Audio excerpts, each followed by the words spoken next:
ಏನ್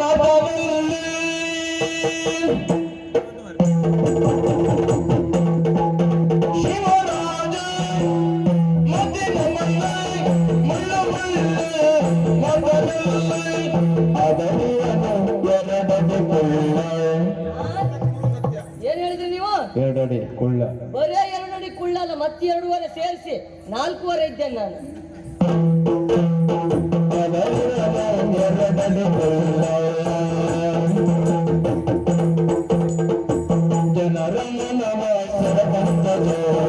ಮಾತಿನಲ್ಲಿ ಮರುಳು ಮಾಡಿದಂತ ಚೋರ, ಜನರ ಮನವ ಸೆಳೆದಂತ ಚೋರ, ಮಾತಿನಲ್ಲಿ ಮರುಳು ಮಾಡಿದಂತ ಚೋರ.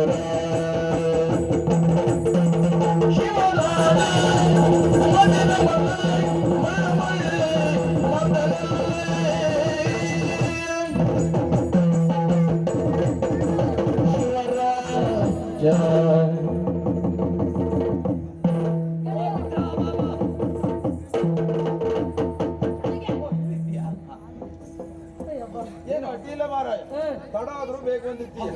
ಆದ್ರೆ ನಮ್ಮ ಜೀವನದಲ್ಲಿ ನಾವಿಬ್ಬರು ತೀರ್ಮಾನಿಸಿದ್ದು ಹೇಗೆ ಗೊತ್ತಾ? ಯಾರ ಎದುರುಗಡೆಯಲ್ಲಿ ತಲೆ ಕೆಳಗೆ ಹಾಕಬಾರ್ದು ಅಂತ. ಈ ವರ್ಷ ನೀನು ಬಂದ್ಮೇಲೆ ನಾವು ತಲೆ ಕೆಳಗೆ ಹಾಕುವಾಗ ಆಯ್ತಲ್ಲ. ನಿಮ್ಮ ಪರಿಸ್ಥಿತಿ ನೀವ್ ಹೇಳ್ತೀರಿ, ನನ್ನ ಕಷ್ಟ ಯಾರಲ್ಲಿ ಹೇಳಿ ಸಾಯುವ ಹೇಳು.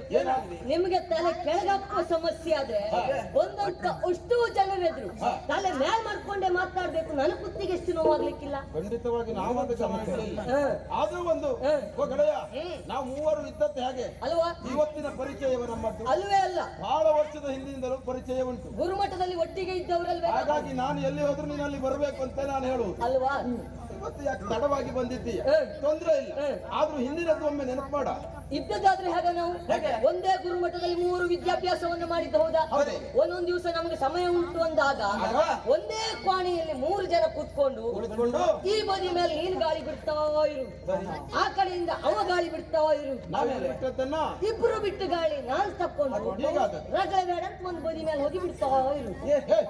ನಾನು ಎಷ್ಟು ಸರಿ ಹೇಳಿದ್ದೇನೆ ನಿನಗೆ, ಆ ವ್ಯವಸ್ಥೆ ಮಾಡಬೇಡ ನೀನು ಅಂತ ಹೇಳಿದ್ರು ಕೇಳುದಿಲ್ಲ. ಆಗಾಗ ವ್ಯವಸ್ಥೆ ಮಾಡ್ಕೊಂಡು ಮೂಲೆಯಲ್ಲಿ ನಿಂತ್ಕೊಂಡು ಬಾರುವ ವ್ಯವಸ್ಥೆ ಉಂಟು.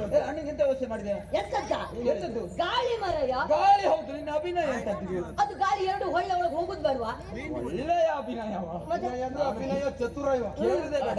ಆ ರೀತಿಯಾಗಿದ್ದದ್ದು ಅಷ್ಟು ಮಾತ್ರ ಅಲ್ವೇ ಅಲ್ಲ, 3 ಸೇರ್ಕೊಂಡು ಒಂದೇ ಚಾಪೆಯನ್ನು ಹುಡಿ ಮಾಡಿದ್ದು ಸ್ವಲ್ಪವಾ? ಪ್ರಚಾರ ಮಾಡಿದ್ರು ತೊಂದ್ರೆ ಇಲ್ಲ, ಅಪಪ್ರಚಾರ ಎಲ್ಲ ಮಾಡ್ಬೇಡ ಆಯ್ತಾ? ಎಲ್ಲಿ ತಪ್ಪು ಹೇಳಿದೆ ನಾನು? ಮೂರು ಚಾಪೆ ಹುಡಿ ಮಾಡಿದ್ವಿ. ನಾವು 3 ಮಲಗುದು ಹೇಗೆ? ಒಂದೇ ಕೋಣೆಯಲ್ಲಿ ಒಂದೇ ಚಾಪೆ ಮೇಲೆ 3 ಒಟ್ಟಾಗಿ ಮಲಗಿದ್ವಿ. ಒಂದೊಂದು ದಿವಸ ನಿಮ್ಮಿಬ್ಬರಿಗೂ ತಲೆ ದಿಂಬು ಸಿಗ್ಲಿಲ್ಲ ಅಂತ ನನ್ನೇ ತಲೆ ಹೊಡಿ ಹಾಕೊಂಡು ಮಲಗಿದ್ದಿಲ್ವಾ? ಬಹಳ ಸಾರಿ ಉಂಟು ಅಲ್ವಾ? ಅಷ್ಟು ಮಾತ್ರ ಅಲ್ಲ, ಬೇಸರ ಆಯ್ತು ಅಂದಾಗ ಮಲಗಿದಂತ ಆ ಚಾಪೆಯನ್ನ ಅಲ್ಲೇ ಮಡಚಿಟ್ಟು ಅಲ್ಲೇ ಒಂದು ಸಣ್ಣ ದೀಪ ಹಚ್ಚಿ 3 ಸುತ್ತ ಕುತ್ಕೊಂಡು ಏನಾದ್ರೂ ಹೇಳ್ಬೇಡ. ಎಂತದ್ದು ಇದು ಮಾತ್ರ ಯಾವತ್ತು ಅಣ್ಣ ತಮ್ಮ ಹಿಡಿಲೇ ಇಲ್ಲ. ಒಂದೊಂದು ದಿವಸ ಒಳಗೆ ಒಂದೊಂದು ದಿವಸ ಹೊರಗೆ ಹಾಕ್ತೇನೆ. ಏನದು? ಭಜನೆ ಮಾಡುದು ಮಾರಯ್ಯ. ಭಜನೆ ಹಾಗ ತಾಳ ಮತ್ತೆ ಹಾಗೆ ತಾಳ ಹಾಕುದು ಹೀಗೆ ಹೇಳಿದೆ. ಅದು ತಾಳ ಹಾಗೆ ಲಯ ಸಿಗುದು ಬೇಡವಾ? ಅಖಿಳಂಕ ಚರಿತ ಮಕ್ಕಳ ಮಂಡೆ ತರಿತ. ಎಂತದ್ದು? ಮಕ್ಕಳದೊಂದಲ್ಲ, ವೃದ್ಧರ ಮಂಡಿಯೂ ತರಿಯಿಂದ ಮಕ್ಕಳಂತ ಚರಿತ ಮಕರ ಕುಂಡಲದರ ಪೊಲೀಸು ಗಜವದನ ಪಾಲಿಸು ಗಜವದನ ಸುಗುಣನ ಶಾಲೆದು ಕಡಪುಡಿಯನ ಅದಲ್ವಾ? ಸುಗುಣ ವಿಷಾದದ ದಯಾಛದನ. ಅದು ಆ ರೀತಿಯಾಗಿ ಭಜನೆ ಮಾಡ್ತಾ ಇದ್ದದ್ದು. ಆದ್ರೆ ಅಷ್ಟು ಮಾತ್ರ ಅಲ್ಲ, ಊಟ ಮಾಡುದು ಹೇಗ? ನಾವು 3 ಸುತ್ತ ಕುಳಿತುಕೊಂಡು ಒಂದೇ ತಟ್ಟೆಯಲ್ಲಿ ಅನ್ನ ಇಟ್ಟು ಊಟ ಮಾಡ್ತೇವೆ. ಒಂದು ರೀತಿಯಲ್ಲಿ ಹೇಳಬೇಕು ಅಂತ ಆದ್ರೆ ಈ ಬೀದಿ ನಾಯಿಗಳಿದ್ದ ಹಾಗೆ. ಹೋಗಿ ನಿನ್ನ ಸಾಲಿಗೆ ನಮ್ಮನ್ನ ಸೇರಿಸ್ತೇವೆ. ನಾನ್ ನಾಯಿಯ ಹಾಗಂತಲ್ವ ಮಾತಿಗೆ ಹೇಳಿದ್ದು. ಮಾತಿಗೆ ನೀನ್ ಹೇಳಿ ತಪ್ಪು ಅಂತಲ್ಲ, ಬೀದಿ ನಾಯಿಗೆ ನಮ್ಮನ್ನ ಹೋಲಿಸಿದೆಯಲ್ಲ, ಖಂಡಿತ ತಪ್ಪಲ್ಲ.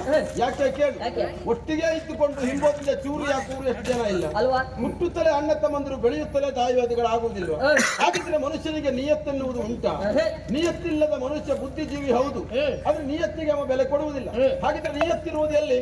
ಕೆಲವೊಂದು ಸಂದರ್ಭದಲ್ಲಿ ನೋಡು, ಹಣಕಾಸಿನ ವ್ಯವಹಾರ ಮಾಡುವವರು ನಾಮಫಲ ನಾಮಫಲಕವನ್ನು ಹಾಕಿಕೊಳ್ತಾರೆ, ನಾಯಿಯ ಚಿತ್ರವನ್ನು ಇಟ್ಕೊಳ್ತಾರೆ. ಯಾಕೆ? ಯಾಕೆ? ನಮ್ಮಲ್ಲಿ ವ್ಯವಹಾರ ನಿಯತ್ತಿನಲ್ಲಿ ಉಂಟು ಎನ್ನುವ ಕಾರಣಕ್ಕಾಗಿ. ಅಲ್ವಾ? ಹಾಗಾಗಿ ನಾಯಿ ಹೇಳಿದ ತೊಂದರೆ ಇಲ್ಲನೆ. ಅಷ್ಟು ಮಾತ್ರ ಅಲ್ಲ, ನಾಯಿ ನಾರಾಯಣ ಸ್ವಾಮಿ. ಈ ನಾಯಿಯಲ್ಲಿ ಭೇದ ಭಾವ ಉಂಟಾ? ಬೀದಿ ನಾಯಿಗೆ ಒಂದು ಊಟ ಹಾಕು, ಮತ್ತೊಂದು ನಾಯಿ ಬಂದಾಗ ಇದು ನೋಡ್ಕೊಂಡು ಒಮ್ಮೆ ಗುರ್ರ ಅಂತದೆ ಬಿಟ್ರೆ ಮತ್ತದು ಬಾಲಡಿ ಹಾಕೊಂಡು ತಿನ್ಕೊಂಡು ಹೋಗುದಿಲ್ವಾ? ಈಗ ನಮ್ಮ ಊಟ ಆದ್ಮೇಲೆ ನೀನ್ ತಿನ್ನುದಿಲ್ವಾ? ಅಲ್ವಾ? ಮಾತಿಗಂತ ಅಷ್ಟು ಹೊಂದಾಣಿಕೆ ಉಂಟು ಅಂತ. ಹೊಂದಾಣಿಕೆ, ನಮ್ಮ ಹೊಂದಾಣಿಕೆ. ಒಟ್ಟಿನ ನನ್ನ ಒಂದು ನಾಯಿ ಮಾಡುವ ಆ ರೀತಿಯಾಗಿ ಬೆಳೆದದ್ದು. ಆದ್ರೆ ಗುರುಮಠದಲ್ಲಿ ಅಷ್ಟೂ ಜನ ಇರುವಾಗ ನಿಮ್ಮ ಗೆಳತನವನ್ನೇ ನಾನು ಯಾಕೆ ಬಯಸಿದೆ? ಯಾಕೆ? ಪ್ರಾಜ್ಞರು ಆಡಿದ ಮಾತು ನೆನಪಿಗೆ ಬರ್ತಾ ಉಂಟು. ಏನು? ಯಾವುದು ಕಡೆ? ಹೇಳಿಲ್ವೇನ ಹಿಂದೊಂದು ಸಂದರ್ಭದಲ್ಲಿ, ಹೆಜ್ಜೆಯಲ್ಲಿನ ಸಹವಾಸ ಸಜ್ಜನರು ಸವಿದಂತೆ ಎಂಬ ಹಾಗೆ. ನಿನ್ನ ಕರ್ಮ ಯಾಕಂತ? ಹೆಜ್ಜೆಯಲ್ಲಿನ ಸಹವಾಸ ಸಜ್ಜನರು ಸವಿದ. ಅದು ಪ್ರಾಜ್ಞೆ ಹೇಳಿದ್ದ ನಿಮ್ಗೆ. ಬಲ್ಲವ ಸಜ್ಜನರ ಸಹವಾಸ ಹೆಜ್ಜೆಯನ್ನು ಸವಿದಂತೆ. ಯಾವ್ದೋ ಒಂದು ಸವಿದಂತೆ ಇರ್ಲಿ ನನಗೆ. ಅದೊಂದು ಜೇನು ಸಲ್ಬೇಕು. ಅದೇ. ಯಾವ್ದಾವ್ದಲ್ಲ ಅದನ್ನು ಆ ರೀತಿಯಾಗಿ. ಆದ್ರೆ ಇವತ್ತು ನೀವು ಆಡುವ ಮಾತನ್ನ ಎಲ್ಲ ಮರೆಯಲ್ಲಿ ಕೇಳ್ಕೊಂಡು ಬಂದವ ನಾನು. ಇದು ಒಳ್ಳೇದಲ್ಲ. ಯಾವುದು? ಕೇಳುದಿದ್ರೆ ನೇರ ಕೇಳಬೇಕು, ಮರೆಯಲ್ಲಿ ಕೇಳಿ ಆಚೀಚೆ ಮಾಡುವ ಅಭ್ಯಾಸ ನಿನ್ನದು. ಯಾಕೆ ಬರ್ಲಿಲ್ಲ ಕೇಳು. ಯಾಕೆ? ದೇವರನ್ನ ಈ ಪ್ರಸಂಗದಲ್ಲಿ ಈ ವರ್ಷ ನನ್ನ ಅಗತ್ಯವೇ ಇಲ್ಲ ಅಂತ ಮಾಡಿ. ಯಾರು ಹೇಳಿ?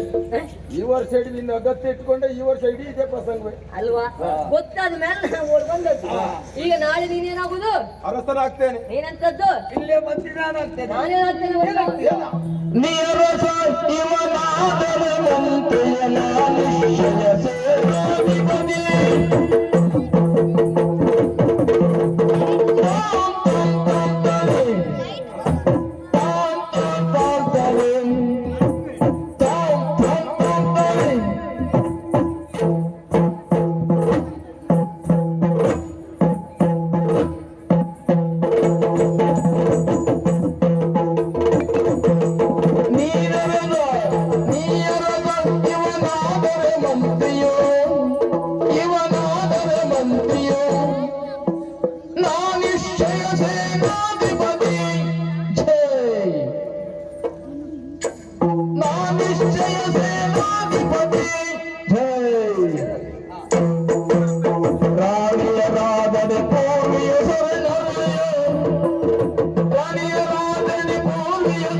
ಅರಸನಾಗ್ತೇನೆ. ನೀನು?